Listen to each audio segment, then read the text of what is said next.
ಎಲ್ಲರಿಗೂ ನಮಸ್ಕಾರಗಳು. ಇಂದು ಅಮ್ಮ ಮಾಡಿದ ಅಕ್ಕಿ ನುಚ್ಚಿನ ಹಪ್ಪಳ ಬಗ್ಗೆ ಒಂದಿಷ್ಟು ಮಾಹಿತಿ ಕೊಡ್ತಿದ್ದೇನೆ. ಇವತ್ತು ನಮ್ಮ ಮನೆಯಲ್ಲಿ ಅಮ್ಮ ತಾನು ಏನಾದರೂ ಒಂದು ಮಾಡಬೇಕು ಅಂಥೇಳಿ ಬೇಸಿಗೆ ಪ್ರಾರಂಭ ಆಗಿದ್ದ ಕಾರಣಕ್ಕಾಗಿ ಇವತ್ತು ಅಕ್ಕಿಯಿಂದ ನುಚ್ಚಿನ ಹಪ್ಪಳ ಮಾಡಿದರು. ಮತ್ತು ಮೊದಲು ಹೇಗೆ ಮಾಡ್ತಿದ್ರು, ಈಗ ಹೇಗೆ ಮಾಡ್ತಾರೆ ಅನ್ನೋದ್ರ ಬಗ್ಗೆ ಮಾಹಿತಿ ಕೂಡ ಹಂಚಿಕೊಂಡ್ರು.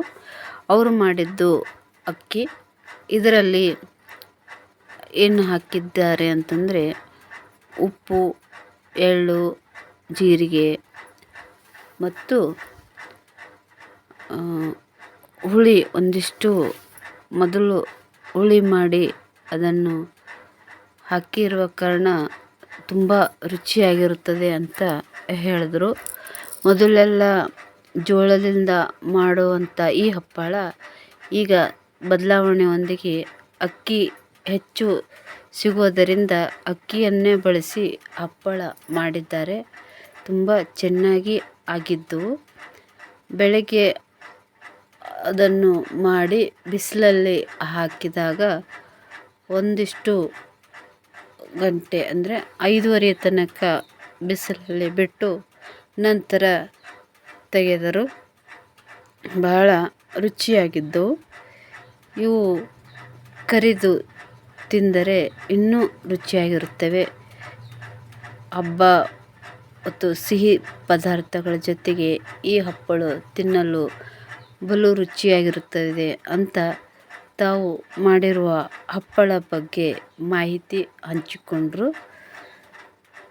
ಈ ರೀತಿಯಾಗಿ ಈಗ ಬೇಸಿಗೆಯಲ್ಲಿ ಮೊದಲ ಪ್ರಾರಂಭ ಮಾಡಿದ್ದು ಈ ಹಪ್ಪಳ. ಅದಕ್ಕೆ ತಮಗೂ ಕೂಡ ಇಷ್ಟ ಆಗುತ್ತದೆ ಅಂತ ನಾನು ಅಂದ್ಕೊಂಡಿನಿ.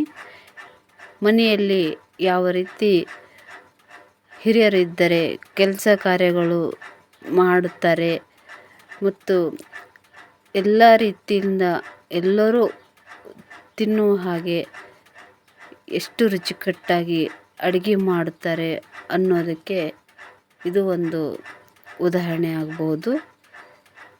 ಇವತ್ತು ನಾನು ಶಾಲೆಯಿಂದ ಬರುವಷ್ಟರಲ್ಲಿ ಅವುಗಳನ್ನು ತೆಗೆದು ಒಂದು ಬುಟ್ಟಿಯಲ್ಲಿ ಹಾಕಿದ್ದರು. ಒಂದು ಬುಟ್ಟಿ ಹಪ್ಪಳ ಆಗಿವೆ. ಇದನ್ನು ಯಾಕೆ ಹೇಳುತ್ತಿದ್ದೇನೆ ಅಂತಂದರೆ, ಮನೆಯಲ್ಲಿ ಇರುವಂಥ ಯಾರೇ ಹೆಣ್ಮಕ್ಕಳಾಗಿರಲಿ ಒಂದು ಇಷ್ಟು ಹೊಸದ ಏನಾದರೂ ಮಾಡುತ್ತಾ ಇರುತ್ತಾರೆ.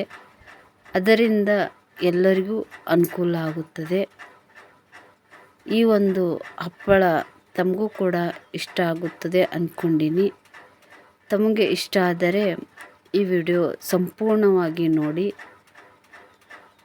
ಲೈಕ್ ಮಾಡಿ, ಶೇರ್ ಮಾಡಿ, ಕಾಮೆಂಟ್ ಬಾಕ್ಸ್ನಲ್ಲಿ ಕಾಮೆಂಟ್ ಬರೆಯುವುದನ್ನು ಮಾತ್ರ ಮರೆಯಬೇಡಿ. ಮತ್ತು ಅಮ್ಮ ಏನಾದರೂ ಹೊಸದು ಮಾಡಿದಾಗ ಅದನ್ನು ನಾನು ಈ ವಿಡಿಯೋ ಮುಖಾಂತರ ತಮಗೆಲ್ಲರಿಗೂ ಕೂಡ ತಿಳಿಸುತ್ತೇನೆ. ಧನ್ಯವಾದಗಳು.